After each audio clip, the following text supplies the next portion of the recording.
सुनील डिम्पल जी, exit poll की सर्वे की report आ गई है, क्या क्या कहना चाहेंगे? सुनने में आ रहा है कि आप असेंबली में भी इलेक्शन खड़े हो रहे हैं, क्या कहना? अरे पत्रकार मित्र, मुझसे आपसे पहले भी ये बात पूछ रहे थे जी कि क्या एग्जिट पोल की सर्वे रिपोर्ट्स आ चुकी हैं, कल पार्लियामेंट के चुनावों का रिजल्ट आने वाला है। और आप पत्रकार मित्र ये भी पूछ रहे थे कि एग्जिट पोल की क्या रिपोर्ट्स हैं, उसके ऊपर हम भरोसा करते हैं या नहीं।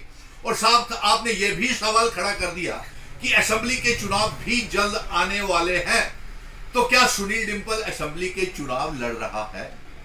अरे पत्रकार मित्रों, मैं आपसे ये पूछना चाहता हूं, आप बताइए कि क्या सुनील डिम्पल के ऊपर सरकार ने कोई बैन लगाया हुआ है कि वो पार्लियामेंट के चुनाव नहीं लड़ सकता, या मेरे ऊपर ये बैन लगा हुआ है कि मैं असेंबली के चुनाव नहीं लड़ सकता?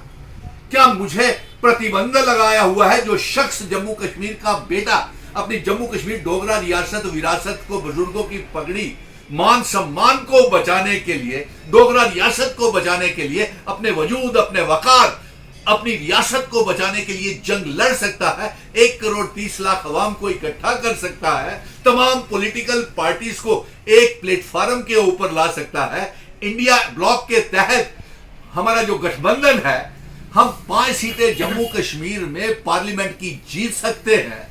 बारामूला, अनंतनाग, पुंछ, श्रीनगर, उधमपुर, कठुआ, जम्मू की सीटें अगर हम जीत सकते हैं, तो क्या मेरे ऊपर कोई बैन लगाया हुआ है, या पत्रकार मित्रों ने कोई बैन लगाया हुआ है कि मैं चुनाव नहीं लड़ सकता? और दूसरा, आपने ये सवाल जो किया है कि एग्जिट पोल के ऊपर हमारा क्या कहना है, तो हमें बिल्कुल भरोसा नहीं है, क्योंकि ये एग्जिट पोल एक धोखा है, एक मजाक है, और ये सोची समझी साजिश के तहत हमें लगता है कि भारतीय जनता पार्टी, प्रधानमंत्री नरेंद्र मोदी जी और अमित शाह जी इसमें सम्मिलित हैं, इस योजना में।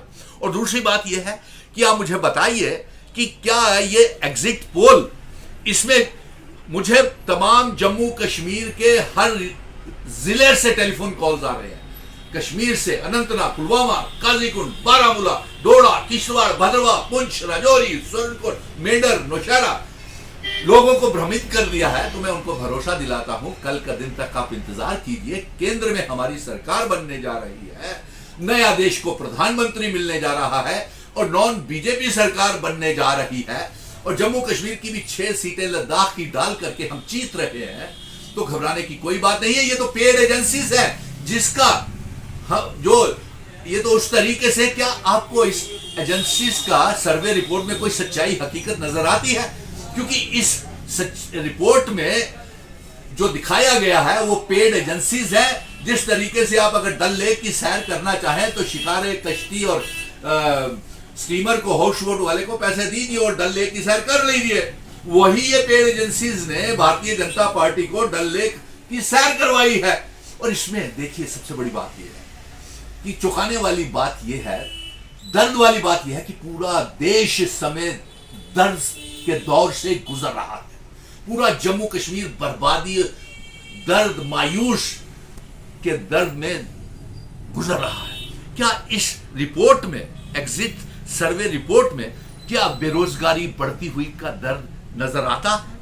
क्या देश की बढ़ती हुई महंगाई, बेरोजगारी, गरीबी, जम्मू कश्मीर की बर्बादी, आर्टिकल 370 को तोड़ना, जम्मू कश्मीर रियासत का वजूद, वकार, पहचान, शनाखत को तोड़ना, क्या जम्मू कश्मीर के 30 लाख बेरोजगार नौजवानों का दर्द आपको इस सर्वे रिपोर्ट में नजर आता है? और सर्वे रिपोर्ट तो एक मजाक है।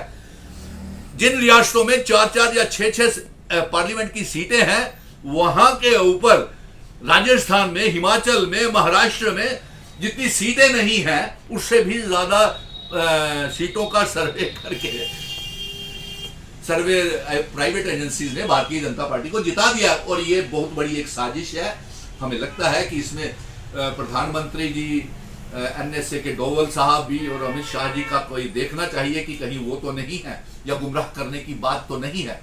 सुनील डिम्पल जी, जल्दी ही उन्होंने बोला कि आपको स्टेट वापस दी जाएगी, जब प्रधानमंत्री आए थे, क्या कहना चाहेंगे? देखिए, हम इनके बयान को आउटराइटली रिजेक्ट करते हैं। जो अमित शाह जी ने कहा है कि पहले असेंबली के चुनाव, फिर नेक्स्ट कदम जो होगा, अगला कदम जो होगा वो रियासत का दर्जा होगा, हमें इनके ऊपर भरोसा नहीं है। मैं जम्मू कश्मीर की तमाम पॉलिटिकल पार्टीज को ये गुजारिश करूंगा कि पहले रियासत फिर उसके बाद चुनावों की बात करें, क्योंकि अगर इनकी सरकार जम्मू कश्मीर में तो वैसे बनने वाली है नहीं, क्योंकि इन्होंने इतना बड़ा गुनाह 5 अगस्त 2019 को कर दिया है, हमारी रियासत को तोड़ के, एब्रोगेशन ऑफ आर्टिकल 370 को तोड़ करके, हमारा स्टेट सब्जेक्ट, हमारी जमीन है, हमारी नौकरियों को छीन करके, महाराजा हरि सिंह जी की, हमारे बुजुर्गों की पगड़ी को ठोकर मार करके इतना बड़ा गुनाह किया है कि अब इनकी गुंजाइश ही नहीं है। जिस तरीके से 3 कश्मीर की सीटों के ऊपर इन्होंने उम्मीदवार ही नहीं खड़े किए और वहां पे हार कबूल कर ली, और यही हाल इनका असेंबली के चुनावों में हो रहा है। और जो जिन पार्टीज ने, अल्ताफ बुखारी, आजाद, सज्जाद लोन ने इनके साथ हाथ मिलाया, वो पार्लियामेंट के चुनाव तो हार रहे हैं, आने वाले असेंबली के चुनावों में भी हार जाएंगे। और आप देखेंगे पत्रकार मित्रों, मैं 4 जून कल जैसे ही रिजल्ट निकलेगा, लाइक माइंडेड पार्टीज को हम फिर बिठा रहे हैं इकट्ठा, और आने वाले असेंबली चुनावों के लिए 5 अगस्त 2019 के गलत फैसले भारतीय जनता पार्टी को कैसे रिवर्स किया जाए, उल्टा किया जाए, और साथ में इंस्ट्रूमेंट ऑफ असेशन, जिन शर्तों के ऊपर इल्हाक हमारे जम्मू कश्मीर का भारत के साथ हुआ है, उसको लागू किया जाए, और किसको मुख्यमंत्री हम जम्मू कश्मीर में बनाए, किसकी सरकार बनाए।